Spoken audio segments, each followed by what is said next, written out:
дали ќе ни кажете колку чинат овие пиар генејалци што ве праќаат по маркетите, пазарите и дали гледате некоја сличност помеѓу оваа фотографија горе и оваа доле? Горе сте вие, доле Груевски. Прво пат гледам голема разлика, бидејќи јас доаѓам трети пат овде, мислам не овде, во различни маркети. Не треба никаков пиар експерт за да треба да отидете во маркет. Вие гледате дека јас кога доаѓам во маркет, тогаш и купувам тоа што ми е потребно. И дополнително со министерот за економија го потврдуваме она кое што сме го донеле како одлука, дали се почитува или не се почитува. Можете без камера? Втора голема разлика е тоа што ние денес живееме во услови на најголема економска и енергетска криза која што Европа ја имала после Втората светска војна.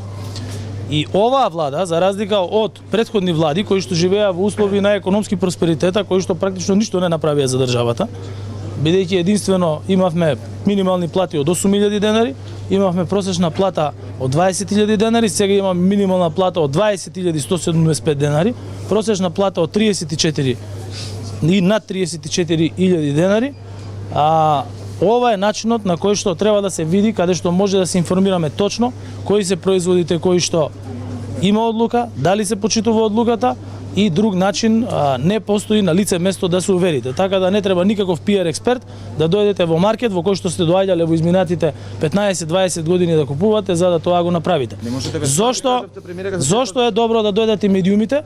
Бидејќи јас улогата во ваква криза и улогата во идентификување на она што се случува на пазарот, како значајна ја гледам на медиумите, тоа го каже и министерот за економија, бидејќи медиумите секако дека имаат исто така големо ниво на информации кои што ги примаат. Гледате дека имаше едно прашање кое што вие сте го забележале, меѓутоа и министерот за економија веќе во текот на вчерашниот ден реагирале во делот на трговијата со јајца, откуп од страна на одредени купувачи од маркетите, кои мора да имаат 70% од нивото кое што го имале во јануари и февруари, така да улогата на медиумите и затоа се повикани е да практично информираат за она што се случува на терен, меѓутоа и да ги постават прашањата кои што практично ги интересираат граѓаните. И јас секаде каде што одам, секогаш во 90% од случаите медиумите биле повикани и каде што сме одговарале на сите прашања и така ќе биде и во иднина.